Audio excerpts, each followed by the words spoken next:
Il y a une dynamique forte de réponse aux appels à projets, avec à la fois, par exemple, de la pédagogie inversée et du montage de capsules vidéo à l'appui des étudiants et de certaines spécialités sportives, puisque nous en avons 18,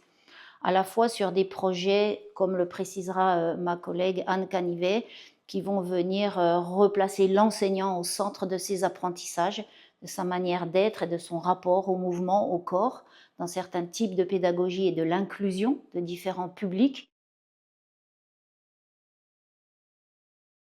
Nous avons des formations pluridisciplinaires et donc nous sommes très attachés dans la réponse à ces appels à projets, bien que cette pluridisciplinarité, je dirais, ressorte et soit au cœur de ces réponses aux appels à projets. Et donc, dans nos objectifs, il est toujours important, et sur la dynamique des formations,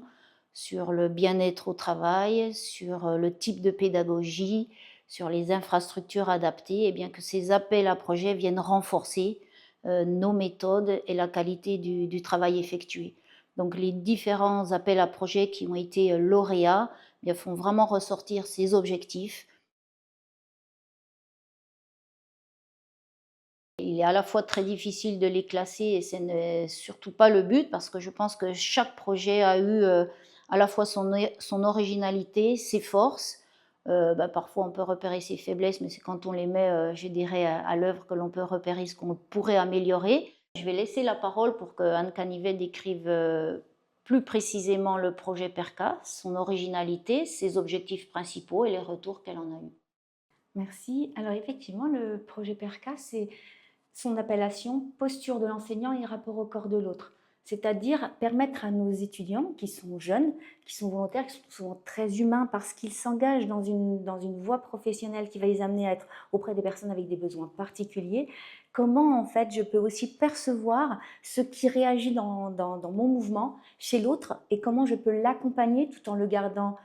sa dignité, tout en identifiant chez moi aussi mes réactions, mes postures. Et je me suis fait aider en fait dans ce projet-là par Leonardo Montecchia, qui est un chorégraphe argentin. On peut citer aussi l'importance pour un étudiant d'avoir un supplément au diplôme qui lui permet pour nous à l'UFR STAPS, en fonction de sa spécialité sportive, de venir avoir une interaction avec ce qui est du secteur des partenariats des différentes ligues et fédérations sportives, de venir compléter des diplômes, des équivalents de diplômes fédéraux qui vont venir compléter, eh bien, je dirais, un CV et une insertion professionnelle optimisée. Pour autant, on sait très bien que les moyens sont souvent voilà, peut-être contraints, restreints à nos formations. Et ces appels à projets numériques eh bien, nous apportent un plus pour faire par exemple ces fameuses capsules vidéo qui ont été faites par exemple sur la spécialité basketball, le projet porté par Anaïs Deas, et qui permet aux étudiants de la spécialité d'avoir ce support numérique, et des MOOC, etc., du matériel pédagogique innovant et qui permettent de venir suppléer et les aider à obtenir ces suppléments au diplôme.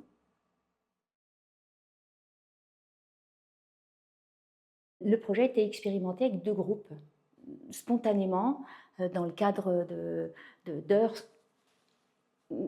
offertes par Leonardo. On a mis en place, on a testé et c'est de là le retour des étudiants positifs. On s'est dit, ben, peut-être qu'effectivement, cette articulation mise en relation professionnelle, mais sensible en fait, pas simplement professionnelle avec des techniques de relation à l'autre, mais une sensibilité à la personne, à l'humain.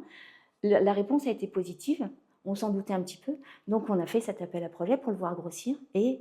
on le refait l'année prochaine parce qu'on a encore été financé et toujours parce que les étudiants, dans leur retour, nous ont permis de penser qu'on pouvait aller encore un petit peu plus loin avec eux dans cette relation à l'autre, ce rapport, l'inclusion, la sensibilité et en fait une forme d'humanité que nos étudiants ont. L'intérêt de ces appels à projets, comme on l'a déjà dit peut-être auparavant, c'est de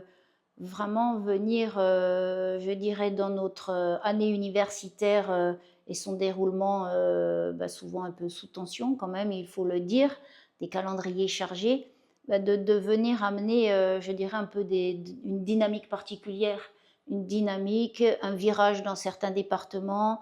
des discussions qui vont être lancées dans une équipe pédagogique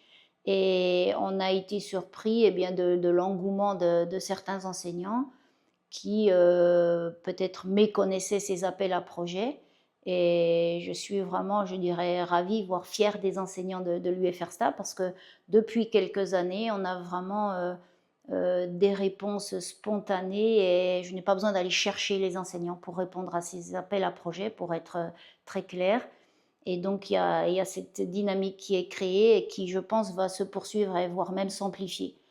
Et ce qui est très important, c'est, je dirais, les différentes formes de ces appels à projets. Ce que j'apprécie, je pense particulièrement,